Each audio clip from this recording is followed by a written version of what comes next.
Hi everyone, my name is Rudrank, and I was a Google Summer of Code student with Rocket.Chat back in 2019. And right now I'm working as a developer relations engineer at Code Magic, which is a mobile CI/CD platform, and I'm working more often as an iOS engineer as well. So I worked on a project called as implementing voiceover in the Rocket.Chat native iOS app. Unfortunately, that app has been deprecated and it is a legacy app, and we have moved to the React native app. But I will share my experience of how I went from my first proposal in my first year of college in 2018, the mistakes I made, and how I fixed those mistakes, submitted a new proposal at Rocket.Chat in 2019, and how I had a great experience with Rocket.Chat. So in 2020, I came back again to have a GSOC with Rocket.Chat, but due to I was also interviewing with Apple and I got an offer letter from them. So I had to withdraw my application just before the proposal time. So if I open my 2018 proposal, just for background context, I was in first year. I was just learning iOS development. There was this craze of GSOC in my college. Everyone was talking about Google Summer of Code, so I wanted to try as well. So the first mistake I did was that they had 4 proposal topics and I took all of them, combined them, and put it in my proposal.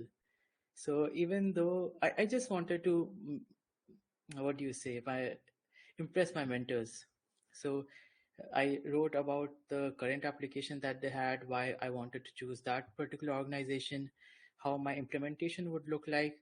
If you see that there were so many topics that I had to implement them in the community bonding period itself. And I divided the 4 proposals into 9 sub-projects, and which was obviously that I wasn't going to be able to do that. And even I have the comment from 2018 that the mentor mentioned that you have introduced too many subjects, and they will be surprised if I'm able to do that everything.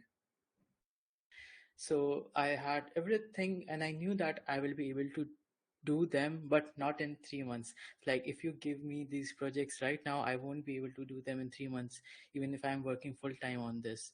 So that was my first biggest mistake of creating a mobile proposal where I just wanted to include everything in one proposal. And the second thing was that I wanted to show everything. So this wasn't a mistake, but a good thing that I wanted to show the screenshots, because when you are working on a mobile proposal, you want to make sure that the mentors know what they're, because they cannot run the project before, so they have a idea of what the new implementation would look like. So that's why you provide screenshots. And if I go to this project timeline, the project timeline was very good. I was very explicit about what I'm going to do. But as I mentioned earlier, it was a long list because I had 4 project topics in one proposal.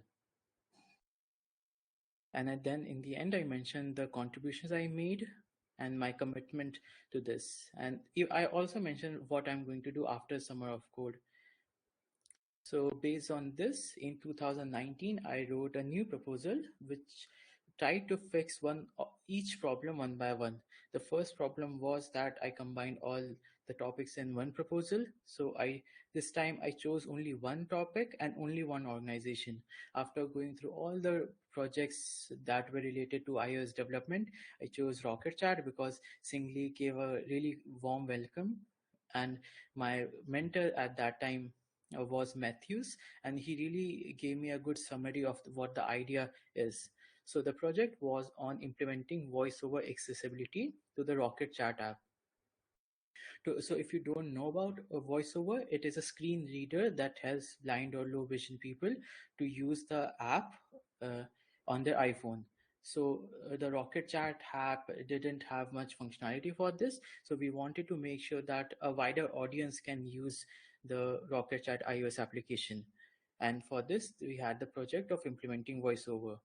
So this time, uh, even so, as I chose a single project, I didn't want to focus on any other organization, not any other project. And for this, I told them all the benefits. I wrote about all the benefits, why I wanted to do work for Rocket Chat, and how you can go on implementing voiceover. Even in this project, I divided into 9 sub-projects, and I mentioned that, so there are like there were like 3 milestones. So each milestone had like 3 projects, and all the changes that will be required. Wrote about the components that voiceover have on the order of the sub-projects. I mentioned the how you can go about uh, localizing it, and how I'm going to manually test the screens before proposing the changes. My main idea was that the mentors who are going to read this proposal should know that I know my thing, and I will be able to implement these in the 3 months itself. So I wanted to give them confidence about this. And so one thing I did, apart from other students, was that to make sure that I know that I will be able to do this and have confidence about it, I picked the first part of the project itself, which was on login and register screen, and I sent a PR before the proposal time itself, so that my mentor knows that what my code quality looks like, how I communicate with the community out there, and how my PR looks like, and the changes that I'm going to make, and how it will look like. So this gave them a brief introduction about how I will work with them. So if you see that I still have the tick marks here, so one thing I'm really proud of was that I created the proposal in a way that I did not have to make any changes even till the end of my last evaluation. So all the tick marks, I use this as a reference till the end, and there were no changes in the order of the projects. And even in this time when I mentioned my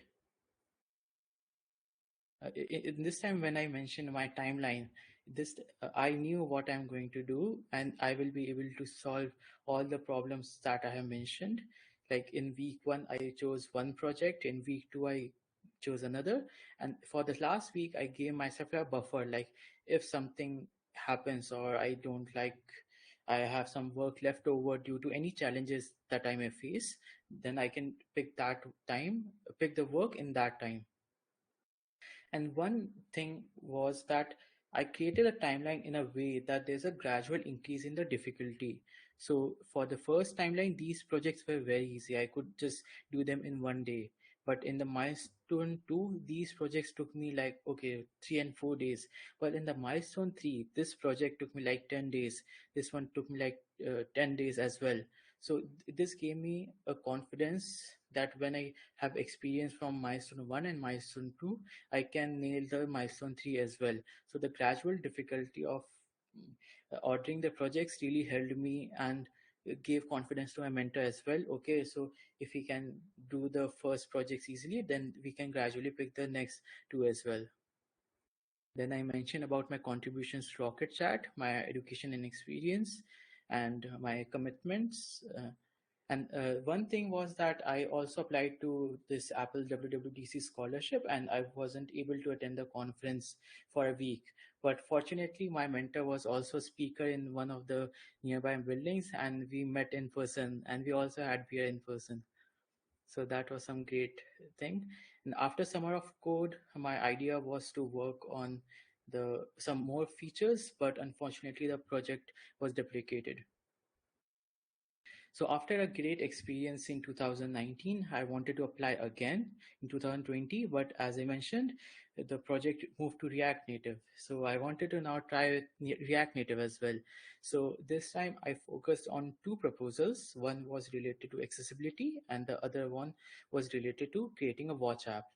In this one, the idea was that I work with VoiceOver on iOS, but I use TalkBack, which is a Google screen reader for the Android devices.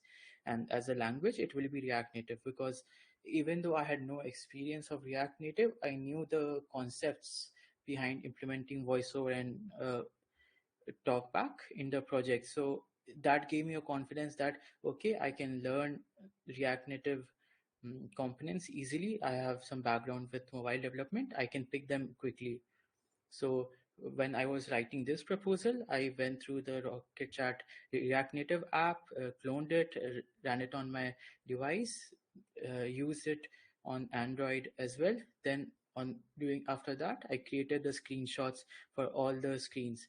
So if you see this, this took me a lot of time, but I think it was worth showing all the changes that will be done as screenshots, because this gives a glimpse to the mentors that okay, like they can just scroll through all the changes that will be applicable in the app. So if I see the number of pages for this proposal is like 36, and most of them were images. I think it's more of an on an extreme side, but it was a trade-off to make between showing everything versus limiting the page sizes. And in this project as well, I limited all the way had I limited in a way that it has a gradual increase of all the projects and the education and experiences. And even though I submitted this proposal and I was talking to my mentor who was supposed to be Matthews again, in the last few days I had to withdraw my application. So I don't know, it's because I didn't want to uh, even if I'm selected, if I withdraw at that point, then that will take someone's seat. So it was better for me to just withdraw in the application review process itself. So with that, I hope you learned something about creating your own proposal, and that concludes my talk. Wow, that's very good. It's very good. We can clearly see the passion on your voice about this project, and that it was very good. And I love that you are so passionate about it that you wanted to do like a lot of stuff and try to fit everything in. That's very good.